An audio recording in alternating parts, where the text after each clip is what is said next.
भी जहाँ जहाँ भीषण आग लगी है वहाँ एक एक बूंद पानी लेकर उस जलती आग को बुझाना है और हमारे ऐसे भाइयों का साथ बनना है जिन्हें दबाया जा रहा है, सताया जा रहा है, तड़पाया जा रहा है और प्रशासन द्वारा उनकी आवाज को रोका जा रहा है। हमें साथ बनना है, हमें ताकत बननी है हमारे ऐसे भाइयों, क्योंकि आज एक नीरज है, कल को आप लोगों के बीच से हमारा कोई साथी हो सकता है।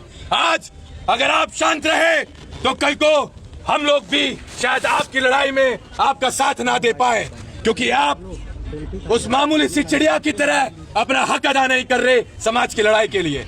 एक बहुत खूबसूरत शायरी है, इस शायरी के माध्यम से आप इस बात को समझने का प्रयास करें।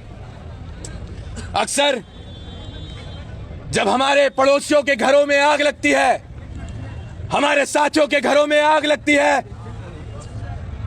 तो हम लोग तमाशा देखते हैं। ऐसे लोगों के लिए एक शायरी है साहब कि जलते घर को देखने वालों, जलते घर को देखने वालों, फूस का छप्पर आपका है, आग के पीछे तेज हवा है, आगे मुकद्दर आपका है। उसके कत्ल पर मैं भी चुप था, उसके कत्ल पर मैं भी चुप था, मेरा नंबर अब आया, मेरे कत्ल पर आप भी चुप है, अगला नंबर आपका है।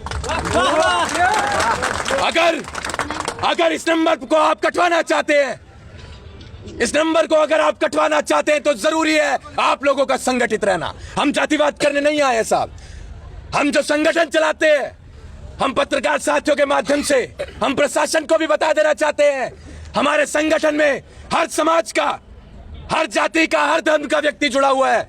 हम विशेष जाति का संगठन नहीं चला रहे हैं। आज आप हमें बताइए किस जाति में अन्याय हो रहा है, वहां हमारे पास तक अगर सूचना आती है तो हम पहुंच जाते हैं, क्योंकि हमें पता है जब तक हम दूसरे के घरों में जली आग को नहीं बुझाएंगे तब तक हमारे भी घरों में जो आग लग रही है उसे कोई नहीं बुझाएगा।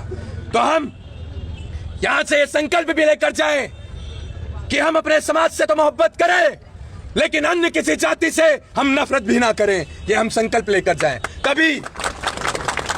तभी हम आने वाले समय में इन लड़ाइयों को मजबूती के साथ लड़ पाएंगे और उसमें सफलता हासिल कर पाएंगे। हमारी संवेदनाएं हैं पीड़ित परिवार के साथ, लेकिन आप लोगों का अनुशासन में रहना वो बहुत मायने रखता है। यहां से जैसा कि हमारे भाई ने बताया, हम तो बोलकर चले जाएंगे, लेकिन हमारे पीछे आप लोगों को ही ये सब कुछ बर्दाश्त करना है। तो हम इतने गैर जिम्मेदार व्यक्ति नहीं है कि हम इस बिना जीव की हड्डी को हिलाकर चले जाएं, कुछ भी बोलकर चले जाएं और खामियाजा भुगतना पड़े हमारे इन तमाम साथियों को। हम ऐसे नहीं हैं। हम आज आए हैं तो हम कल भी आपकी तकलीफों में आएंगे और हम आते जाते रहेंगे, लेकिन आप लोगों को भी संकल्प लेना पड़ेगा कि कभी भी कोई समस्या होगी तो आप ऐसे ही संगठित रहेंगे जैसे आप आज यहाँ पर संगठित है।